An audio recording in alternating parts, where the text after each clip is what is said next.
तो बच्चों, जेई और नीट के लिए हाई कमेटी एक बैठी है। 11 मेंबर्स की कमेटी थी, 15 नवंबर को बैठी थी। उसके बाद कई तगड़े रिकमेंडेशंस दिए हैं गवर्नमेंट को। और वो रिकमेंडेशंस क्या हैं जो नीट के एग्जामिनेशंस को और जेई के एग्जामिनेशंस को, एंट्रेंस एग्जामिनेशन को किस तरह से पूरी तरह बदल सकते हैं। किन चीजों के ऊपर स्टेक्स है ये भी बताएंगे, क्यों ये किया गया और क्या चेंजेस रिकमेंड किए जा रहे हैं। क्या ये 2026 से लागू होंगे कि नहीं, ये भी बात करेंगे। तो ये देखिए, ये एक टाइम्स ऑफ इंडिया की आर्टिकल है। JEE news and CUET in exam 11th reforms to cut dependence on coaching on quarts. तो इस ये जो पूरा यहाँ पर ये आर्टिकल है, इसको मैंने समराइज किया है। एक बढ़िया इंटरेस्टिंग प्रेजेंटेशन बनाया है जिससे आप बात समझ सकें ऐसा क्यों हो रहा है और किन बातों को इंपैक्ट करेगा, डीपली आपको बात समझ में आए। तो ये तो खैर रही थंबनेल की बात। अब यहां पर मैं आपको थोड़ा सा आगे ले चलता हूं। देखिए, जो चेंजेस किए गए हैं वो किन मुद्दों को रखकर आपके लिए चेंजेस किए गए हैं। तो पहला, ये ये जो कमेटी थी वो ये फील कर रही थी कि आपके ऊपर काफी ट्रेमेंडस प्रेशर है। 12th के एग्जाम के साथ साथ आप जेई या नीट का एग्जामिनेशन देते हैं, एक ही चांस आपको मिलता है, आप कह लीजिए। उसमें पूरा जोर लगाना पड़ता है। एक तो स्कूल भी जा रहे होते हैं, 5-6 घंटे कोचिंग पढ़ते हैं, और एक ही झटके में एक रैंक से आप डिसाइड हो जाते हैं कि एग्जाम से कि आपका सिलेक्शन होना है कि नहीं। तो आपके ऊपर ट्रेमेंडस प्रेशर है। 12th में ही फोकस इतना ज्यादा हो जाता है कि आप स्कूल्स के साथ 5 से 6 घंटों की कोचिंग्स यूज करते हैं। तो मेंटल स्ट्रेस बहुत ज्यादा आपके ऊपर पड़ रहा है। इसको इसकी वजह से क्या हुआ है, जो डमी स्कूल्स आ गए हैं, और डमी स्कूल्स के आने से वो कुछ ना कुछ तरीका निकालते रहते हैं। जबकि अब सीबीएसई काफी स्ट्रिक्ट है अटेंडेंस की पॉलिसी को लेकर। और extreme फेटिक and burnout school based learning को बैकशीट हो गई है, यानी कि स्कूल में जाके पढ़ने वाली बात को थोड़ा पीछे खिंच गया है डमी स्कूल्स की वजह से। अब 3 मेजर चीजें उन्होंने आपको पॉइंट रखते हुए बातचीत की है। वो 3 मेजर चीजें क्या हैं? पहली, when you take the exam, आप एग्जाम कब लेंगे, कब एग्जाम कराने का सजेशन है। दूसरा, how you spend your day, और आपका पूरा दिन आपके ऊपर कितना लोड आने वाला है उसको थोड़ा कम करने की कोशिश कर रहे हैं ये। और जो आपकी लाइफ के लिए एक्चुअली काउंट करता है। तो देखिए क्या क्या रिकमेंडेशन इन्होंने दी है। पहली, अर्लियर एग्जाम मोर चांसेस। इन्होंने कहा है कि आपके एग्जामिनेशन को, जेई नीट के एग्जामिनेशन को क्लास 11th में ही कराने की ये बात कर रहे हैं कि क्लास 11th में एग्जाम आपसे कराया जाए, और उसके बाद आपके क्लास 12th में भी एग्जाम हो, और क्लास 11th और 12th में जो आप स्कोर करें वो जोड़ के आपका फाइनल आंसर रैंक बने। यही नहीं, आपके लिए 2 एग्जाम की पॉसिबिलिटी की बात कर रहे हैं, एक अप्रैल में और टेंटेटिवली एक नवंबर में। जिसे 12th में भी आप एक ही चांस आपको मिलता है, आपको एक चांस की जगह 2 चांस मिले। कोई किसी वजह से बच्चा परफॉर्म नहीं कर पाया तो एक चांस और रहे कि अपना बेस्ट आउटपुट वो दिखा सके। तो ये क्लास 11th में कराने की जब मांग है, तो क्लास 11th में एक एग्जाम आप दे रहे होंगे अगर ये रिकमेंडेशन मानी जाती है, और क्लास 12th में तो देंगे ही, और साथ में क्लास 12th में आप 2 चांसेस भी पाएंगे इस रिकमेंडेशन के बेसिस पर। इसका रीजन क्या है? जिससे कि आपके ऊपर जो प्रेशर है वो कम से कम किया जा सके, क्लास 12th की जो ईयर है सारा प्रेशर वहां बिल्डअप ना हो, और आपका एंग्जाइटी लेवल कम किया जा सके, ऐसा सोचना है जिन्होंने रिकमेंडेशन दी है। अब ये गेटिंग योर इवनिंग बैक, मतलब कहने का ये मतलब है कि 12th में आप अपनी स्कूल के साथ 5 से 6 घंटे की कोचिंग करते हैं। अब उनकी कोशिश है कि भाई 12th में जब आप जाएंगे, 11th का एग्जाम दे चुके होंगे, तो आप स्कूल के साथ 2-4 घंटे, 2-3 घंटे ही पढ़ेंगे, तो आपके ऊपर लोड कम रहेगा।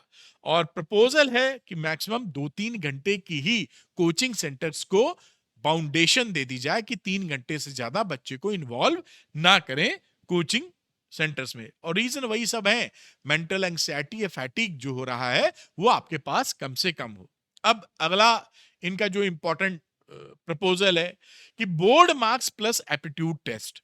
इन्होंने क्या देखा है कि बोर्ड में अभी जो बोर्ड के मार्क्स रहते हैं, जैसे जेई की बात करें तो 75% मिनिमम होने चाहिए किसी आईआईटी में सिलेक्शन होने के लिए, और नीट में 55% का कुछ क्राइटेरिया है। 55 से ऊपर अगर है, 56 है या 60 है या 95 है, कोई फर्क नहीं पड़ता। अब ये कह रहे हैं कि आपका जो फाइनल स्कोर बने उसमें बोर्ड्स के मार्क्स भी जोड़े जाएं, जिससे बोर्ड्स की इंपॉर्टेंस, आप जो कई बच्चे उसको फॉर ग्रांटेड लेते हैं, वो फॉर ग्रांटेड ना ले सकें, उनको बोर्ड्स पे ध्यान देना पड़े। तो जो फाइनल रैंक आपकी बने उसमें बोर्ड्स के नंबर भी जुड़े और साथ में जो परफॉर्मेंस 11 12th में करे हैं आप, वो भी उसमें जुड़े। तो योर स्कोर, एप्टीट्यूड टेस्ट और दोनों को जुड़कर आपकी फाइनल स्कोर शीट मिले।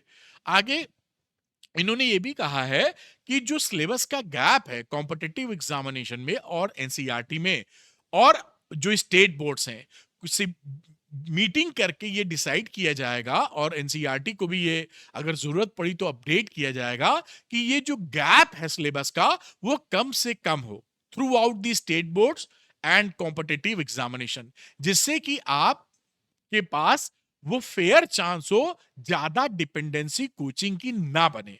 कोचिंग करनी है तो 2-3 घंटे के लिए करिए। साथ में वीक असेसमेंट्स जो होते हैं स्कूलों में उनको भी लॉक इन किया जाए, और स्कूल्स में जो काउंसलर्स हैं, काउंसलिंग उनको भी बेहतर किया जाए, जिससे पूरा मतलब बेसिकली ये एक पैटर्न में बदलाव ना होके पूरा एक सिस्टम ही बदलने की तरफ चीजें कही जा रही हैं। अब ये मोटी तौर पे क्या-क्या चीजें बदलने की बात है, जैसे आप दिमाग में रख सकें कि भाई क्या बदलाव हो सकता है, क्योंकि ये हाई लेवल की जो कमेटी है, इन कमेटी की रिकमेंडेशन गवर्नमेंट के ऊपर होता है कि इसको पूरी तरह मान लें, पार्शियली माने या ना माने, ये गवर्नमेंट डिसाइड करती है।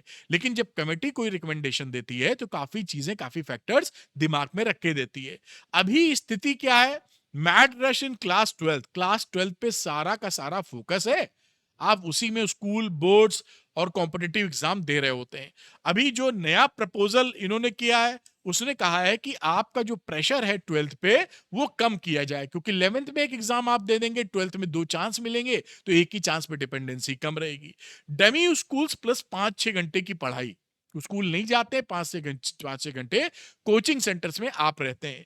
यहां बात कर ले तो रियल स्कूलिंग, आप जो रियल स्कूल है वहां जाएं और 2-3 घंटे अपनी कोचिंग सेंटर में दें, जिससे कि ईज आउट हो आपकी life. Board marks more of A formality. अभी स्थिति क्या है कि कई बच्चे बस पास होते हैं या थोड़े से नंबर आ जाएं काफी है, तो बोर्ड मार्क्स एक फॉर्मेलिटी बन के रह गए।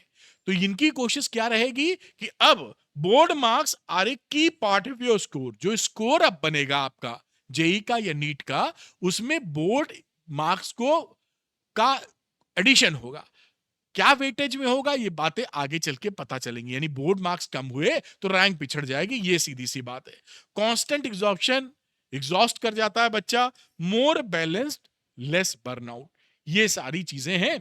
और ये ध्यान रखिएगा ये केवल अभी ड्राफ्ट है, ये कोई रूल नहीं लागू कर दिया गवर्नमेंट में। जैसा मैंने आपको बताया कि गवर्नमेंट के ऊपर ये होता है कि वो इस प्रपोजल को एज इट इज मान के लागू कर दे, या उसमें से कुछ पोर्शन को समझे और लागू करे, या पूरी तरह से रिजेक्ट कर दे। ये सारा का सारा जिम्मा या मन गवर्नमेंट का होता है। खैर, ये अपडेट आपके लिए मैं लेके आया हूं। उम्मीद करते हैं कि ये जो रिफॉर्म्स हैं अगर ये एक्सेप्ट होते हैं तो आप उसके लिए तैयार रहेंगे। तो मिलते हैं अगले वीडियो में। Arvind academy, Arvind NEET channel को सब्सक्राइब कर लीजिएगा इजी फिजिक्स के लिए। Thank you very much, all the best बेटा।